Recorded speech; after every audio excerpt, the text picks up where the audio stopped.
Coffee house നമ്മളിൽ ആർക്കാണ് ഇഷ്ടമല്ലാത്തത്? അവിടുത്തെ പ്രത്യേക കോഫിയുടെ ടേസ്റ്റ്, ബീട്രൂട്ട് കൂടുതലിട്ടിട്ടുള്ള മസാല. നമ്മൾ പലപ്പോഴും നമ്മളുടെ ഒരു സംശയമാണ്, സത്യത്തിൽ ഈ ബീട്രൂട്ട് കച്ചവടക്കാരും അല്ലെങ്കിൽ കൃഷിക്കാരും ഈ കോഫി ഹൗസും തമ്മിൽ പ്രത്യേകിച്ച് വല്ല ബന്ധമുണ്ടോ എന്ന്. പക്ഷെ നമുക്കറിയാവുന്ന ഒരു ബന്ധം കോഫി ഹൗസും AKG തമ്മിലുള്ളതാണ്. നമ്മൾ പലരും ധരിച്ചിരിക്കുന്ന, ഞാനും ഒരു കാലഘട്ടം വരെ ധരിച്ചിരുന്നത് AKG ആണ് സാധാരണ തൊഴിലാളികൾക്ക് വേണ്ടി കോഫി ഹൗസ് തുടങ്ങിയതെന്നാണ്. അങ്ങനെയല്ല കേട്ടോ.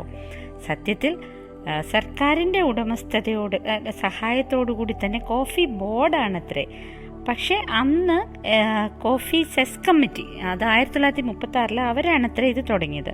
1940 അവർ ഇന്ത്യയിൽ മൊത്തം ഈ കോഫി ഹൗസിൻ്റെ ഓരോ ശാഖകൾ തുടങ്ങിയത്. പക്ഷേ അന്ന് ബ്രിട്ടീഷ് ഭരണകാലമല്ലേ, നമ്മൾ നാട്ടുകാരെ ഒന്നും തരില്ലായിരുന്നു. അത് ബ്രിട്ടീഷുകാർക്ക് വേണ്ടിയുള്ള വളരെ രാജകീയമായ ഒരു സംഭവമായിട്ടാണ് അന്ന് അവർ കോഫി ഹൗസിനെ വിഭാവന ചെയ്തിരുന്നതും അന്ന് മുന്നോട്ട് കൊണ്ടുപോയതും.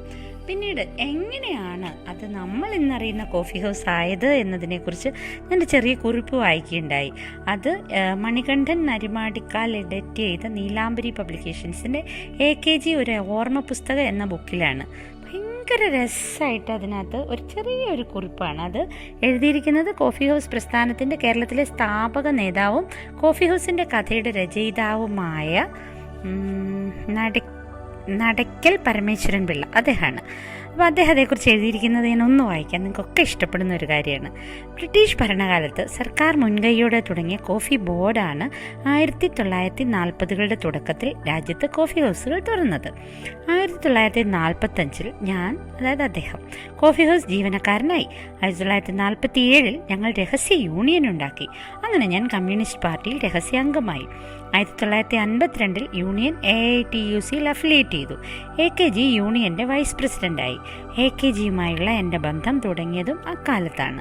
പിന്നെ അതേക്കുറിച്ച് വളരെ ഹൃദയസ്പർശിയായ കുറേ കാര്യങ്ങളുണ്ട്. അത് നമുക്ക് കോഫി ഹൗസിൻ്റെ കഥയിലേക്ക് തന്നെ പോകാം. അപ്പോൾ കോഫി ബോർഡ് അതായിരുന്നല്ലോ നടത്തിയിരുന്നേ.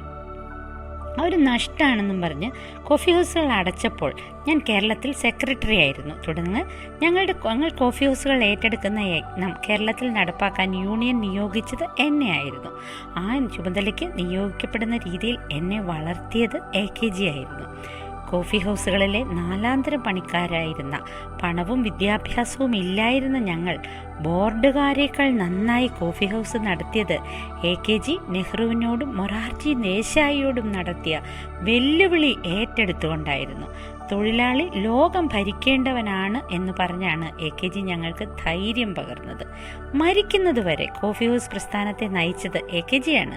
നേരത്തെ പറഞ്ഞതുപോലെ കത്തിലും കമ്പികളിലൂടെ അപ്പോൾ അദ്ദേഹം തരുന്ന നിർദ്ദേശങ്ങൾ എന്നും ഞങ്ങളെ നയിച്ചു. AKG കോഫി ഹൗസിന് ആരായിരുന്നു എന്ന് ഒറ്റയടിക്ക് പറഞ്ഞു പോകാവുന്നതല്ല. കോഫി ഹൗസ് ഉണ്ടാക്കിയതുകൊണ്ട് മാത്രമല്ല AKG കോഫീസിൻ്റെ ജനയിതാവായത്. അത് കുറേ കൂടെ ഒരു കാര്യമുണ്ട്. ഈ കോഫി ഹൗസ് ഇങ്ങനെ അവരടച്ചില്ലേ, അപ്പോൾ കോഫി ഹൗസ് ഏറ്റെടുക്കുന്ന കാര്യത്തിൽ യൂണിയനിൽ തർക്കമുണ്ടായിരുന്നു. കോഫി ഹൗസുകൾ ഏറ്റെടുത്ത് നടത്തുകയല്ല യൂണിയൻ്റെ ജോലി, സമരം ചെയ്യലാണ് എന്ന വാദം ഒരു കൂട്ടർ ഉയർത്തി. ആ സമരം ഒരിക്കലും വിജയിക്കുകയില്ലെന്നും ജോലിക്കാർക്ക് പരമാവധി നഷ്ടപരിഹാരം വാങ്ങിക്കൊടുക്കുകയാണ് യൂണിയൻ്റെ ജോലി എന്നുമുള്ള വാദം മറ്റൊരു കൂട്ടരും. ആ തീവ്രവാദത്തെയും മിതവാദത്തെയും ഒരേ സമയം എതിർത്ത് തോൽപ്പിച്ചാണ് യൂണിയൻ കോഫി ഹൗസുകൾ ഏറ്റെടുത്തത്. ആ സമരത്തിൽ ഒരിക്കൽ യൂണിയൻ വൈസ് പ്രസിഡന്റ് സ്ഥാനം രാജിവെച്ച് ഞങ്ങളോട് പോലും സമരം ചെയ്തിട്ടുണ്ട് ആ നേതാവ്, അതായത് AKGയുടെ രാഷ്ട്രീയ കാഴ്ചപ്പാടാണ് ഞങ്ങളെ അന്ന് നയിച്ചത്. അന്ന് AKG നിർദ്ദേശിച്ച പാതയിലൂടെ മുന്നോട്ട് പോയതുകൊണ്ടാണ് ഞങ്ങൾ മാന്യമായി ജീവിച്ചതും ഇന്ത്യൻ നഗരങ്ങളിൽ കോഫി ഹൗസുകൾ തല ഉയർത്തി നിൽക്കുന്നതും. ബോർഡുകാർ നഷ്ടത്തിലാക്കിയ കോഫി ഹൗസുകളെ ലാഭത്തിലാക്കിയതും AKGയുടെ മാർഗനിർദ്ദേശമായിരുന്നു. VIPകൾക്ക് മാത്രം വിഭവങ്ങൾ വിളമ്പിയിരുന്ന കോഫി ഹൗസുകൾ നാടൻ പലഹാരങ്ങൾ മിതമായ വിലയ്ക്ക് വിറ്റതും ഇടത്തരക്കാർക്കായി സ്വയം മാറിയതുമാണ് കോഫി ഹൗസുകളെ വിജയിപ്പിച്ചത്. കോഫി ഹൗസുകളുടെ എല്ലാ പ്രത്യേകതയും നിശ്ചയിച്ചത് AKGയുടെ നേതൃത്വത്തിലാണ്. ഏറ്റവും താഴെ തട്ടിലൂടെ മാത്രമേ കോഫി ഹൗസുകളിൽ ജോലിക്ക് കയറാനാവൂ. അടുക്കളപ്പണി കഴിയുകയും ഭക്ഷണം വിളമ്പുകയും എച്ചിലെടുക്കുകയും പാത്രം കഴുകുകയും ചെയ്യുന്ന തൊഴിലാളികൾക്ക് പരീക്ഷയിൽ മികവ് തെളിയിച്ചാൽ കോഫി ഹൗസിലെ ഏറ്റവും ഉന്നതമായ പദവികളിൽ വരെ എത്താം. എല്ലാവരും കൂടെ വോട്ടിട്ടാണ് ഭരിക്കേണ്ടവരെ തിരഞ്ഞെടുക്കുന്നത്. എല്ലാവർക്കും ഒരേ ശമ്പള സ്കെയിൽ. വിൽപ്പനയിൽ മായവും തട്ടിപ്പുമില്ല. അമിത ലാഭമെടുക്കില്ല.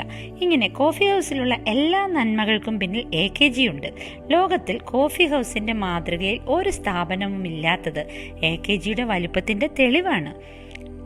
അങ്ങനെ വരുമ്പോൾ ഒന്ന് ആലോചിച്ച് നോക്കൂ. പിന്നെ അദ്ദേഹം കോഫി ഹൗസിൽ നിന്നുള്ള ഭക്ഷണം അദ്ദേഹത്തിന് പ്രിയപ്പെട്ടതായിരുന്നു.